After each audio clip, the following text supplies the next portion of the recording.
Good afternoon, everybody. How are you today? Hope you guys are doing fantastically well. So today we did a real nice workout, and we did all sorts of exercises, calisthenics. We did some stretching, and I promised you guys we were going to make a nice healthy meal. So tonight I have something very, very special in store for you. We're going to make a traditional spaghetti and meatballs. But instead of using ground beef, we're going to use extra lean ground turkey. But I can guarantee you this, you will not taste the difference between that and your grandma's classic spaghetti and meatballs. So, what we're going to do is this, and I want you to know that if you want to make this dish at home, you're going to need your parents to help you out, but that's okay. Also, make sure that you know that you can make this recipe vegan by utilizing ground turkey that's made from tofu. There are always options in order to meet all of your necessary dietary restrictions. So today we're doing spaghetti and meatballs, Mr. Michelle style, and you're going to follow along with me. So first, I need to introduce you to some of the ingredients that we have today. All right, we have with us some beautifully trimmed up ground extra lean turkey, all white meat. I have 2.5 pounds altogether. I also have with me a really, really good friend, a nice substitute from your traditional breadcrumb. And what we do, in order to build a little bit of fluffiness in those meatballs, we provide a little texture utilizing some very, very healthy riced cauliflower. You gotta love cauliflower. It's a great substitute at times for all these dishes. We're gonna crack an egg in a little while in here, and then we're gonna mix a number of spices into our mixture. But make sure your area is completely clean and prepped. All right, if you notice, I got a big bowl here. I'm gonna be utilizing this bowl in order to mix all of our ingredients. So, I'm gonna put you down right here for a little bit so you could follow along with me. First, what I'm gonna do is I'm gonna take this ground turkey, okay? I'm gonna flip it upside down, okay? And then what I'm going to do is I'm going to take the other ground turkey with a total of 2.5 pounds, and we're going to put it together in this bowl. Discard any garbage. Make sure your hands are clean. I took my ring off. I washed my hands. I'm all set to go. All right? Because what we're going to have to do is massage this meat. We want to massage the meat that we have and then incorporate the other ingredients. Okay? So first and foremost, we're going to take a little bit. Where's that egg? All right, I have my egg right over here. I'm gonna crack it right into this gigantic bowl, okay? Try not to get any shells in there, okay? This egg is gonna act as a binder for the ground turkey meatballs.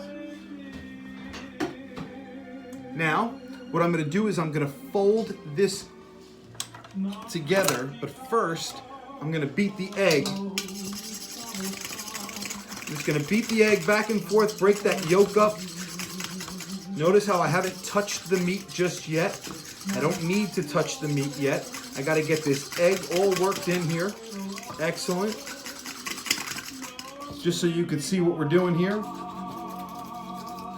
And now, I'm going to just take this cauliflower. Now what I did was, I bought it already riced. They sell it, it's 3 cups of cauliflower. So about 2.5 pounds of ground turkey, 3 cups of cauliflower. I've already put this through the microwave so it's cooked through, okay? I'm gonna put that right on top of the turkey. Get all this out, okay?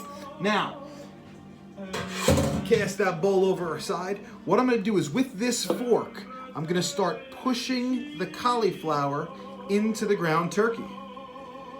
Okay, you're going to try to turn this all around with the fork. We're going to get our hands dirty in just a little bit, but for the beginning, we're going to start by using a fork, and we're going to mash all this around, okay? You like that music in the background? Nothing better than playing a little Italian music when you're making meatballs in the kitchen. So did you guys have a nice day today? Did you get a lot of stuff done in class? I know there were a lot of virtual classrooms going on throughout the school today. Hopefully you guys aren't being too much of a pain at home. I know your parents are trying to work too. So make sure that while they're working, you're taking care of your own work. so everybody can be productive.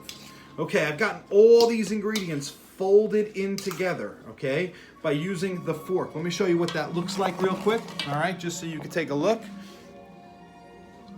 See how that looks? All right, so now, the fun part, all right? We're gonna get our hands a little bit dirty with this, okay? We have clean hands. Remember I told you I washed my hands? Now what we're gonna do is we're gonna massage this and we're gonna fold it around. Bring it together, fold it around.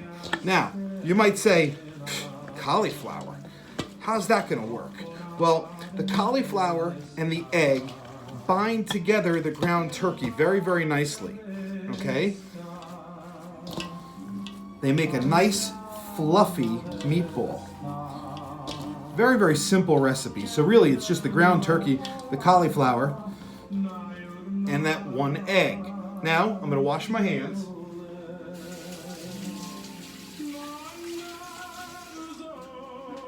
Because what we want to do now is we want to make sure we put some spices and seasonings into our meatballs, okay? So I have about a 1/4 cup of garlic powder, all right? I'm going to put that right on top, okay? I have some dried oregano, which I have in my cupboard at all times. I use it all the time. Love dried oregano. I'm going to give about 8 or 9 shakes of oregano. We have some dried basil, okay? We want to add a little of that basilico flavor.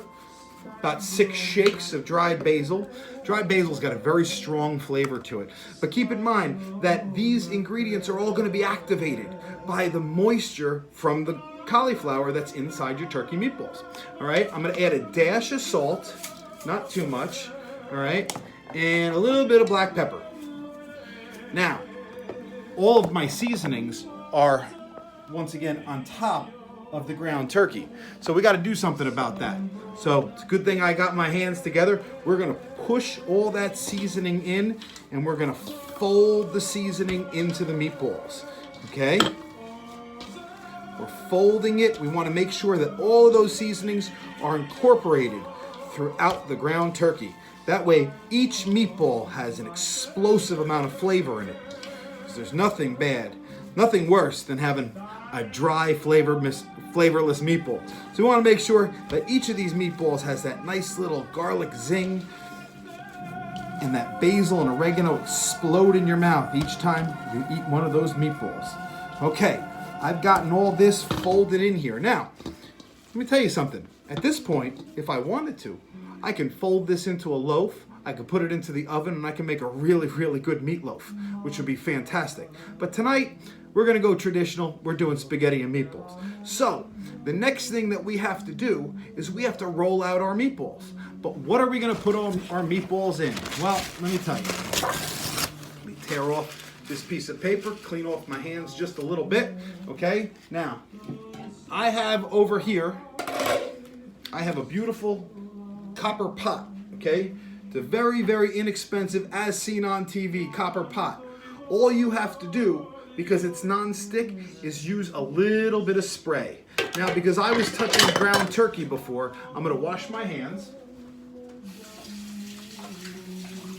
Always wanna make sure when you're working with meats and poultry and fish, you wanna make sure you keep your hands clean so you don't cross-contaminate.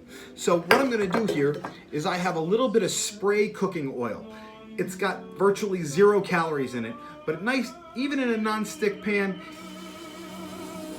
that's all you need, okay? It'll make sure that those meatballs don't stick to the bottom, okay? And later on, we're gonna add a little sauce on top of this and it's gonna be absolutely magnificent. So, I have my pot here. Let me just show you how we're gonna do this. I have a 1/4 cup. This is a 1/4 cup scooper. Okay, we want our meatballs to basically be all the same size. So I'm gonna use that just to pick up the meatballs, okay? So I pick up one little meatball and I roll it around. Now I have an oven that's preheating in the back, 350 degrees. So I'm gonna make a number of these meatballs and we're gonna bake them off. I'm gonna show you what we do. This is my favorite part. See, I didn't grow up in an Italian household, so I'm not gonna claim some story that when I was a kid, I worked with my grandmother to make meatballs, because no, I never did. I learned as I got older because I just love to cook. And you know what? Hopefully each and every one of you are going to find your passion too. You know, this is my hobby. I'm a principal by day, and I like to cook dinner at night. Nice, healthy dinners. Okay? This is coming out real nice. You should see this. Ooh, these are beautiful, beautiful meatballs. One of the things that we like in our house is we like to listen to music while we cook. Because you know what? There's nothing better for the atmosphere while you're cooking and the environment than beautiful, beautiful, soft music. So we roll these out. I want you to see what they look like. See the size of them? They're really nice, hearty meatballs. And we're going to put these all into this copper pan, and we're going to separate them by about a ½ inch. I'll show you what it looks like when we're done. This is such an easy thing, and it's a lot of fun to do this with your kids. You know, if you get a minute and you want to have a nice home-cooked meal, you can use ground beef if you'd like. It just gets to be a little bit messy because when you work with ground beef, especially the higher fat content, they have definitely different types of flavors to it. However, you have an extra layer of fat, which then cooks off and adds another layer of oil, and it can be a little bit messy. So these turkey balls have absolutely zero fat in them. I think maybe 1%, but it's absolutely negligible. It's not enough for you to even concern yourself with. That's why we have to use a non-stick pan, and that's why we spray the bottom, because there's no fat for it to cook in. So that little bit of spray, along with the heat and along with all the different flavors that we put in here, the garlic, the oregano, the basil, they're gonna come to life tonight, I'm telling you. All right, let's see. I would say a serving size for this is probably about 2 meatballs per person. I'm going to try to fit as many in here as possible, but I don't want to overcrowd the pan. If I overcrowd the pan, they won't cook evenly, and then you'll get some that are overcooked and some that are undercooked, all right? And you might ask yourself, well, what if I have too much meat for the pan? Well, in this case, we do. We actually have a little bit too much. I'm going to show you what we're going to do with that. All right, I think this is going to be the last one that fits in this pot. So I've made a total of 14 beautiful meatballs, all roughly the same size. Give me 1 second. I'm going to wash my hands. Always use a little bit of soap and water, especially when you're working with poultry or fowl or any type of meat, because you certainly don't want to, again, cross-contaminate, okay? Uncooked meats and uncooked turkey and uncooked chicken can be very unhealthy, so you want to make sure that you clean and sanitize yourself while you're cooking. So I want to show you real quick what this looks like. Okay? Can you all see that? There's 14 beautiful meatballs in there. Now, this is what we're going to do next. I have about, I'd say, a 1.5 cups left of ground turkey. Well, in my house, we love ground turkey. And because it's so versatile, we can use it for so many different things. I'm going to be making some Italian turkey hamburger patties. And we're going to have that probably for lunch later this week, or maybe have it for dinner another night during the week, because I got some rolls in the freezer for that. So that's what I'm going to save this meat for. But right now, we're going to take this beautiful pot. If you notice, once again, there's 14 meatballs in it, and we're going to put it right in the oven. Okay, the oven is set for 350 degrees. I'm going to set the timer for 15 minutes. Only 15 minutes. We're going to sit there. We're going to let them cook down a little bit. We're going to bake those meatballs. And then what we're going to do is we're going to add some sauce to them. All right? Once those meatballs are done, we're going to add some sauce to them. I'm going to season that up a little bit. And then we'll get ready to start working on the pasta. So right now, while the meatballs are in the oven, stay tuned. I'll be back with you in just a little while.